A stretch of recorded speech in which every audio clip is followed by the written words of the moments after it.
With cinema.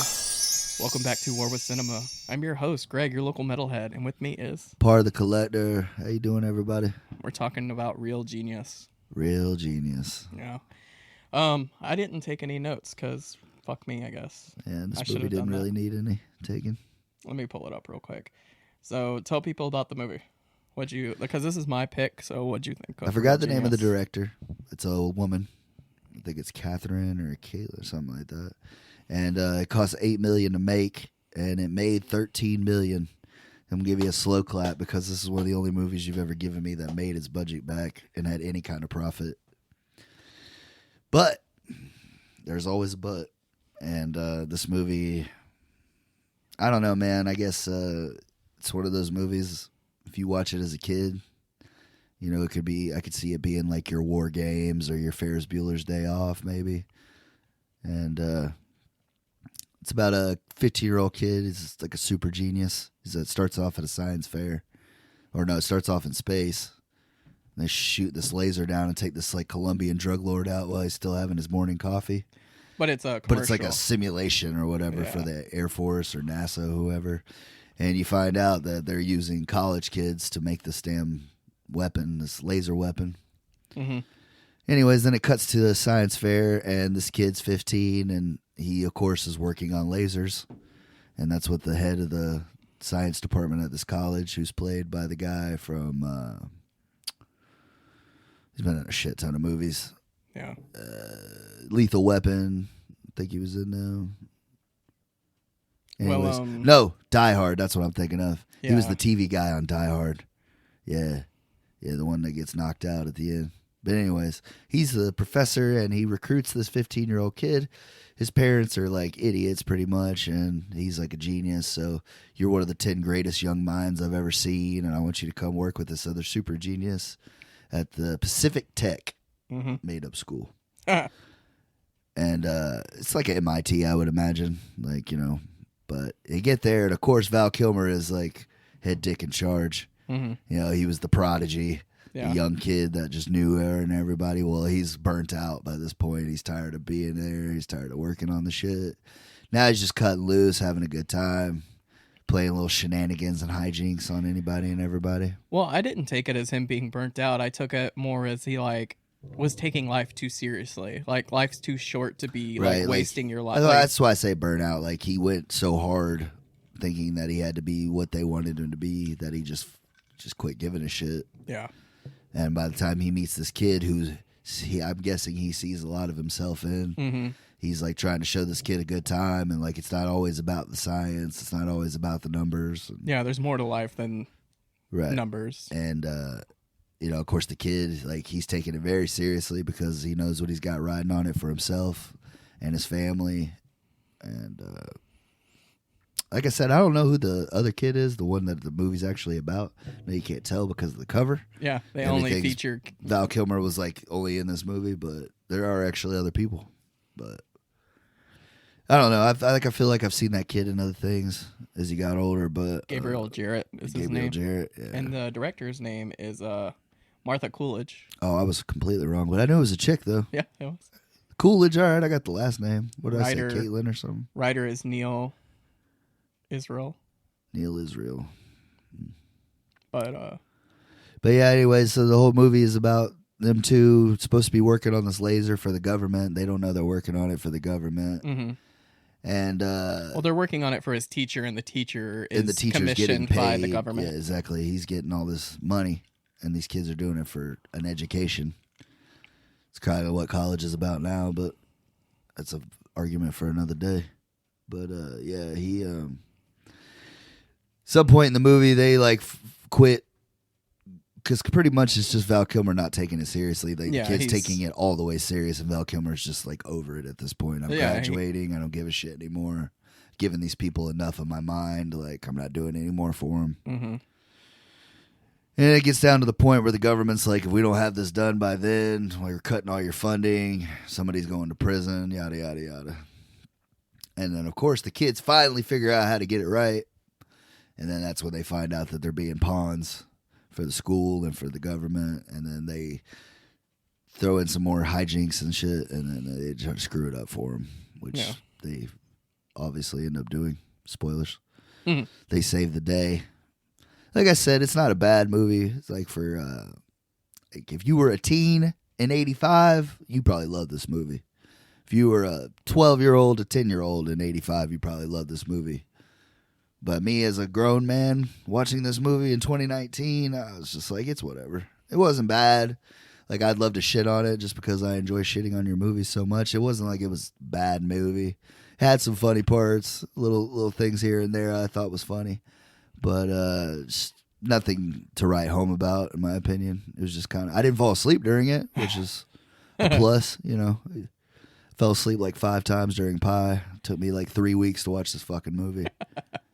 But, yeah, That actually really surprises me. Like, this is one of those movies I'm like, man, Nick's going to love this I was movie. really hoping for it because you know me, like, you know, we've had discussions about this on here and just in general in life, man. I fucking love Val Kilmer. Yeah. Like, he is that guy in acting. But I felt like he kind of, I don't know if it was like he couldn't have done much before this if he did anything before He's this. so young. Exactly. Like, he's just so baby-faced in it. But, like, I almost felt like he was overacting in some parts. Just like, like I said, I don't know if it's because he hadn't mastered the craft yet, obviously being so young, but I felt like he added a lot more energy in some places where he didn't. And then I felt like the type of humor that they were writing for him and that just, I don't know, it didn't hit well with me. It kind of reminded me of Jim Carrey, like very like Little bit, reminiscent yep, of little Jim bit Carrey. like Ace Ventura / mixed in with Revenge of the Nerds is Yeah, what I kept exactly. getting off of. But like I said, like it's not that there wasn't funny parts. There was some good shit. Like when they were doing when he made the dorm an ice rink, that was pretty funny. Watching people bust their ass, that was pretty good. And the car in the car in the room. Yeah, in the room that was great. good. And the dude that just goes into the closet, that shit was hilarious. Like there's a good 4 or 5 times where he's just trying to figure out where this closet opens. Where the fuck is this guy going? Yeah. That was pretty good. But like I said, man, it wasn't bad, but it just didn't like, you know. So my buddy, we're actually going to have him on. We're going to be doing the Dark Knight debate, where all 3 of us are going to get together and talk about the Dark Knight trilogy. So It's not much of a debate, but yeah, we're gonna do it. Yeah.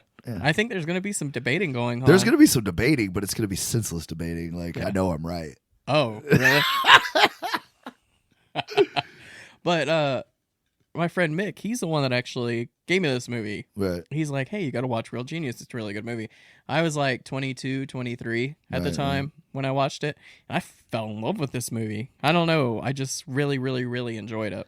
Like I said, it's like the quintessential 80s feel good, you know, not kid movie, but teenager movie. You know what I mean? Like a movie I enjoy a lot from that time is like The Wizard.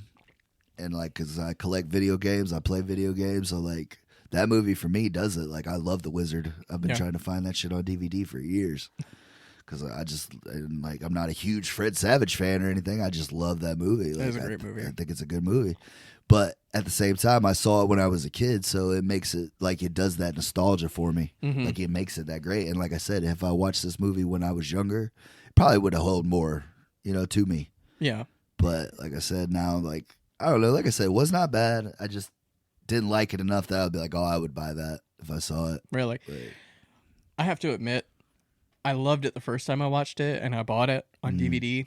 And I kept telling my wife about it and made her watch it. She really enjoyed it. And then I watched it again just to kind of give myself a refresher before the podcast. And I have to say, like, the more I watch it, the least I like it. Like, I don't know. It's a weird... I've never had that before with a movie. Well, you know, it's like anything else, man. You watch a movie... And then we watch so many movies, bro, that it's like you start seeing the formulas in them. You start seeing A plus B, and then they're going to get C out of it. I think that's what happened to me lately. It's because I've been watching more movies now than I probably ever have. Like, it really reminds me of, like, early 20s, late teens when I really dived into movies.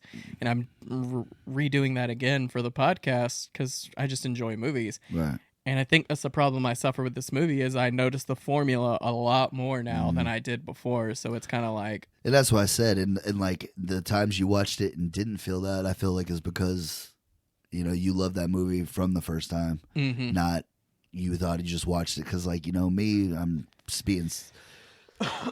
it's my job to watch it. You know, not that I can't sit back and enjoy it. Like there have been a couple that you've given me that I don't hate that I would watch again. Like I'd watch Equilibrium again. Yeah. Even though it's like a bootleg Matrix movie. Like the more I think about it, that's like in my head bootleg Matrix. Yep. But Babadook wasn't bad. I'm not a big fan of scary movies. You know me. I don't do horror very much. But I didn't think it was bad. It was very, very eerie. Very thought-provoking. But the thing that bums me out about this movie is I loved Val Kilmer's character so much and just his humor in this movie. He never did this again. I was just about to say, like, this never did a role like this definitely- ever again. If you hadn't told me he had been so young, because when you first told me about the movie, you're like, yeah, it's got Val Kilmer. I was like, oh, hell yeah, that ought to be good. You're like, wait, it's young Val Kilmer. He's just getting his foot in the door. Right. So, like I said, I mean, obviously there was something there because, I mean, he is what he is today. And this was one of the stepping stones to it. Like I said, I ride or die with Val Kilmer, man. Hits. Nothing but hits, man. Like, In his earlier career. yeah, until he started doing the B movies with 50 Cent. Yeah. Yeah, he kind of fell off. My wife and I are going to watch Heat because she's never seen Heat. Oh, my God, you're in for a fucking treat there. Yep. I told her because we were talking about Val Kilmer. I'm like, oh, yeah, he's in Heat. She's like, who else is in it? I'm like, Robert De Niro, Al Pacino. It's hands down one of the best crime dramas ever. And she's like, oh, let's watch it. And then I pulled it out. I'm like, I think this is kind of long. Yeah, it's 172 minutes. She's like, fuck that. Nah, it's great. I love every minute of it. Well, we were getting ready for bed, and it's not a movie you put on before bed. No, but you need her to watch that shit all the way through. yeah, I said, well, not today, but we're going to watch it because Heat is... Look at Tom Sizemore before he got all junkied out, man. He's great in it. It's got so many good characters in that movie. Yeah, if you have not seen Heat, please fucking watch Tone Heat. Loc is in it, man. But yeah, Wild thing. but it just bums me out that he didn't do anything else like this because I would have loved to watch comedy Val Kilmer. Well, we're doing Kiss Kiss Bang Bang, and he kind of like hints on that a little bit. Yeah, a little bit. The humor, but like I love that movie just because of how funny he is. You forget that he can do that. Like, you know what I mean? Actually, not to throw it out there too far, but like Kid Jay and Silent Bob reboot, he plays the rebooted Blunt Man in that. Are you serious? Yeah, I didn't just know noticed that. his face in the trailer the other day. Oh man, It's gonna be epic. Like Kevin Smith. That's why I said when we were watching this movie, Kevin Smith said he's loved Val Kilmer since Real Genius. He goes, "This is one of the movies that made me want to make a movie." You know what I mean? And that's why I was like, when you told me that was the title, one of the titles you gave me, I was like, well, fuck yeah. And if Kevin Smith fucks with it, I'm gonna fuck with it. And then I was like, yeah, Kev, I could definitely tell you love that movie from way back in the day. then, yeah. I did have a new appreciation for this film, though. Like, I noticed what it was doing. It took this guy that doesn't want to take life serious anymore, and then you take a guy that takes life way too serious, and they balance each other out. And by the end of the movie, they help each other along, and they become better people. They're like best friends. Yeah, and in '85, that was probably groundbreaking character development. Exactly. But now that's formula. You know what I mean? And that's what I meant. Like, it's not that it was a bad made movie. It's not that it didn't keep my attention the whole time, but it just like I was just like I know what's gonna happen now. Like, you know what I mean? Mm-hmm. All comedies are kind of like that in the end, but It is like that's the problem about watching older films is they take a formula that a lot of people haven't seen or people haven't seen a lot of, but then by our age, years and years later, it's been beaten to death. That formula has been beaten to death. yeah, So it's like all they go for now. one that I noticed the one who flew over the cuckoo's nest. Yeah, Like that's a really formulaic movie, but for the time period that it came out, it was probably a brand new. groundbreaking movie. Yeah.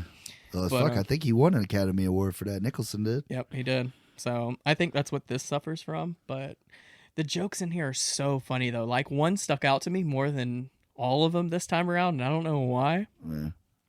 But near the end of the movie, he sees the girl like waiting for his dad to get out of the thing, the conference with his professor, and he's like, I wanted to take you out to see what I can do for you, or if you don't mind, to you.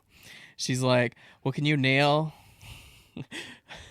a 9-inch spike through a plank of wood with your dick? He's like, well, not currently.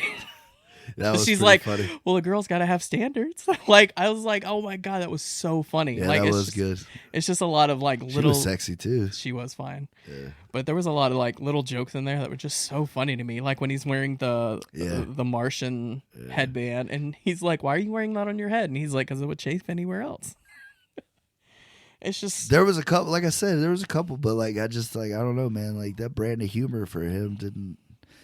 I don't know. I almost felt like some of it he sped through. Like I almost didn't catch the punchline. Like he was trying to be so nonchalant, like so quick about it. You know what I mean? Like he's just trying to, because he's so much smarter than everybody. yeah, He's he's like busting these jokes out, and you're too stupid to even understand that he's making fun of you, type thing. yeah, like the decaf coffee joke. Right. He's right. like, I'm serious. So am I. Like, you know what I mean? Like, it's not that it wasn't funny. I don't know. It just didn't hit like as good as I thought it should have. I'm a huge fan of like subtle humor. Yeah. So I guess that's why it resonates with me a lot more because I love that just like subtleness. You don't know you're being made fun of until it's way too late. Yeah.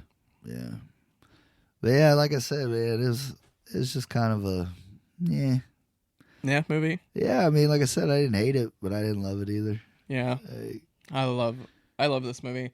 And like you said, there was the guy that keeps going in the basement. He was that was the fucking funniest shit to me, man. he was a student at the university years back, but he cracked under the pressure And never left. Yeah, never left the university, and now he lives in the what is it called, the boiler room, the whatever. Like, yeah, it's fucking hilarious. And all he's doing is putting in sweepstakes Yeah. to Frito-Lay because he's like, I'm gonna he's win like- 32% of the prizes. and at the end of the movie, he has an RV full of just prizes that he's won, like TVs, speedboat, or jet skis and stuff like that. Yeah. Just a bunch of shit. Yeah, I remember that. Yeah, that guy was probably the best part. He was once he finally. I've seen him in other shit too. I don't remember his name. Yeah, but, I know. Like once I seen him this time around, I'm like, I've seen him in other things, but I couldn't remember what it was. He doesn't have the long hair. Yeah, he's What do you think about the girl, the hyperactive girl? She kind of got She on my got on nerves. my fucking nerves a lot. And she's not a bad looking chick. I was like, she'd be great if she shut the fuck up. Like, and the haircut, the like bowl haircut. The bob. Yeah, It's called a bob, I think. Yeah, I don't know what it's called, but she fucked that up. Yeah, I don't like that either. But I don't even know how dudes in the 80s got their dick cards looking at that. Like, some girls still rock that. yeah, like they're not attractive. Everyone's beautiful, but that isn't. I'm not shitting on women's haircuts because I don't even have hair. But that's the not Val Kilmer, but the other kid. That's his love interest. Yeah. Because he has this grown woman that Yeah, is man. waiting. She's waiting for the guy in the closet, but she thinks it's him. Yeah. And starts making out with him. He's like, I wanted to make out with her. I wanted to jump her bones, or I wanted to jump bones, but not with her, but with you. And then he makes out with the girl. Yeah, she kind of got on my nerves. I didn't like her character, but I understood her She's character. like, because I never sleep. So if you need help, I'd never sleep. When he comes in, Like, she's sounds like you're on meth she does, doesn't she? or Adderall. She's when he goes into her house or her dorm, she's like buffing her floors. No, sanding her floor. Sanding her floors. Who the fuck does that shit? Is it loud? I can turn it down. You could turn down the sander, bitch. No. And then the brown noser student that's doing the Yeah, that professors. guy got on my nerves too. He did. He got on my fucking nerves too. But he's supposed to, so I guess did his He looked job. like a tall '80s Bubbles from Trailer Park Boys. That's what I got off He of did. I didn't it. even think about that, but he did. That's exactly like if it was the same guy, it wouldn't surprise me because that's how good he did it. He had braces and shit. Like, I love that message that was in that slight message that was in there. Like, you can kiss people's asses all day long, but unless you put in the work, it's not gonna matter. it's true. I like that little like put in there. Well, though, it also shows like in the academic community, man. Like I don't know how much that shit is real life, but like Val Kilmer was the top dog, and then they found a 15-year-old kid in Iowa or wherever the fuck that was just a little bit better at it. Yeah, he 20 points higher. Yeah, and than he's Val now Kilmer. you ain't shit now. Like, now we got the new kid, and I'm sure that happens to this day. There's Yep. kids that think tanks, and then like, oh, we just found a 12-year-old kid in Vietnam That would fuck with me, like You know what I really, mean? really hard. like, yeah, he can do trigonometry like in a cereal water, or cereal. You know what I mean? Some dumb shit. You know what I mean? Like, just seems like it would always be something like the next one. Yeah. You know? Like in The Girl Next Door, he's like, oh, he taught himself Yeah. trigonometry. Exactly. Like that kind of smart. At 9 years old or some fucking crazy shit like that. But I do love the message though. Like I really feel that people should have a good takeaway because life is too short to be wrapped up in all your own bullshit. Like learn to have fun. Like learn to be silly. Like enjoy yourself. This is life. You should be living it to the best days. It definitely hits home more for these kind of guys because that's all they're trained to do is to use their brains. They're not, you know what I mean? Like they're almost like want them to be computers. Yeah. What are you doing going outside? What are you doing having fun? Like that's not what you're here for. It's a sad life to live. Like, but some people, that's what makes them happy. So that's why they say ignorance is bliss, man. Because if you're too stupid to know that, you know what I mean? Like even if you're doing something you don't want to be doing, if you're too dumb to know you're doing it, I don't know, but. Maybe had an appreciation for really smart people. Thank God they're doing that shit, so I don't have to. Yeah, everyone has their like. My wife stares at spreadsheets all day, and she's like, "I'm fucking torture." Yeah, and she's like, "I'm so happy. I love my job," and I'm like, "I'm glad there's people like you that do that because no." And like me, I got into graphic design when I was younger, and I wanted to get into video editing or not video editing, but graphic design. No, like 3D rendering and stuff like that, but there's a lot of code that goes into it, and staring at code all day just makes me want to kill babies because I fucking hate it. Like, I hate it so much. Yeah, I want to run your head through a fucking wall type of deal. Yeah, but there are kids out there creating top-of-the-line games, looking at code all day. That's all they do all day is code. You know, and I feel like that's part of it, man, because like the job I have now, the job we have now, you know, it's like what we chose, bro. Yeah. You know, you could have, just like you just said, you could have had a job. You might have fucking hated it, but you had a job. You could be sitting in the air conditioning, chilling, looking at a computer screen all day, but it ain't what you want to do. Not that saying what we do now is what we want to do, but we get to work with our hands. We're out, you know, in the elements. Yeah. I don't know. It makes me feel like I earn my money when I get to use it, my hands and back for it. Yeah, true. Because, I mean, we all have that choice, bro. We all could have did better in school or learn a trade or whatever. Like, I did what I wanted to do then, so I'm doing what I do now. Yeah, there's a lot of people that, like, all they care about is being successful. Right. But they don't think about what makes them happy. And I feel like I didn't learn this till, like, way later in life, but you should really... In my opinion, you should really focus on what makes you happy and doing that. You know what pisses me off about statements like that when they say like money doesn't buy happiness. Success won't bring you happiness. It brings you success or it brings you more problems. How the fuck would you know? Because obviously if you wrote that statement, you're not successful. You're not rich. Let me be fucking rich and then I'll figure it out. You know what I'm saying? Like, somebody that makes $20,000 a year, they're like, oh, money doesn't make you happy. It's like, how do you know, fucker? Bitch, give me $1 million and I will tell you exactly how happy I'd be. You know what I mean? That's a game changer. Yeah. Like, more money, more problems. Fuck it, dog. I'll take them. Yeah, right. Because, I mean, I'm not saying it solves all your problems, but, like, it's going to make a lot of them go away. Yeah, it's hard to be that sad when you're riding in a Maserati or a Corvette or, you know, Rolls Royce. Exactly. It's hard to be in a bad mood. Like, oh, we don't have that. No, we have all of that. We have every kind they make. But I think it more so says, like, the way you earn that money is what your happiness should come from.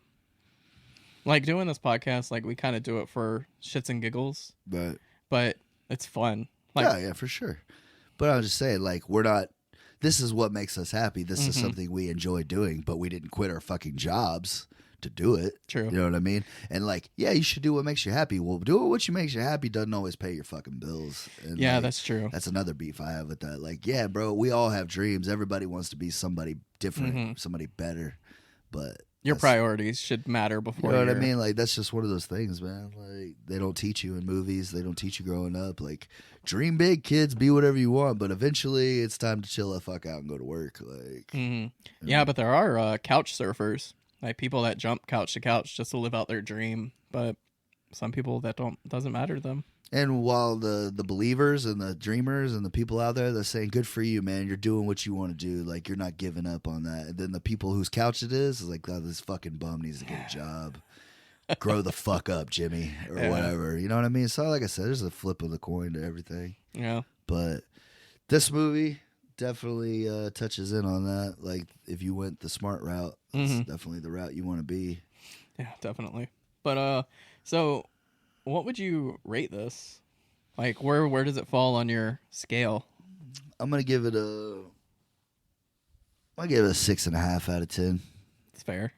You know what I mean? Because, like I said, maybe even a 7. You know what I mean? Because, like I said, it's a well-made movie. It had humor in it. It wasn't shitting. It wasn't like they just took a left at the end of it and it went somewhere you didn't understand or anything like that. Like a lot of other shit you give me. Like, this one was pretty straightforward, which I appreciated. And yeah, like, I like to put movies in that you would like. It was a simpler enjoy. concept. You know what I mean? I didn't have to guess my own fucking ending, like with Enemy or some shit like that. Yeah. Like, so, like I said, for that, you know what I mean? I give it and Val Kilmer. I love Val Kilmer. So Pretty solid movie. Give it a 7. Yeah. Yeah. You know what I mean? If you love Val Kilmer, and you love, let's say, I would pick this up on DVD. It's definitely worth a watch. Yeah, I'm would not pick this gonna up. shit on it like that. It's worth a watch. If you fuck with Val Kilmer and like old school like 80 movies, like yeah, you if said, you're just like, one of those people that like I'll see anything he's in, definitely watch it. yeah, And even if it's one that you don't watch everything he's in, but you just want to watch like a good 80s movie, I'd throw it in that category. Like, Yeah. it's a decent 80s movie. it's a buy on DVD. Right. I wouldn't buy this on Blu-ray, but It's a part of the collector type of deal. If you find it for $1, buy it. Yeah, But exactly. don't go to Walmart and spend $20 on it. yeah, we didn't talk about like the ending. So the professor like hates popcorn. Oh yeah, yeah. And like Val Kilmer is eating popcorn. He's like, leave that shit outside. I he hate just popcorn. dumps it on his porch. That Yeah. was pretty funny too. And then at the end of the movie, they realize that the laser that they're creating is a war. It's for the government. Yeah, it's for the government to like wipe out whoever the fuck they want. So they go in, they reconfigure the GPS for the laser, and it actually shoots into the professor's house, which has a huge bowl of popcorn, Yeah. and it Just like starts filling his house up. fills with his house popcorn. with popcorn, which I thought was just a brilliant ending. I liked it. Yeah, I kind of felt it coming with the whole heat and the lasers. I was like, oh, they're gonna fuck with this somehow. Like, it's gonna come out, but yeah, man, yeah. So originally I want to do Idle Hands because they're both like comedies, but you're like, no, let's do a Val Kilmer movie, Yeah, and we're gonna do Kiss Kiss Kiss, Bang Bang. definitely was. Well, I mean, it has nothing to do with this shit, but it is Val Kilmer, and it is Val Kilmer being funny. Yeah, so I think it was a nice little compliment to this movie. So we're gonna talk about that next. I don't know. You may love or hate Idle Hands. I'm not sure yet. Like, I don't know. I do love Seth Green, so hopefully I like. He's it. funny as shit in it. Him and fucking Fulton Mhm. from fucking I gotta learn that guy's name, but the guy from Mighty Ducks. Yeah. But I've been putting it off because I want to watch it, but I want to watch it when we're ready to watch it. So, For sure. but we're talking about Kiss Kiss Bang Bang next. Yeah. See you then. Later.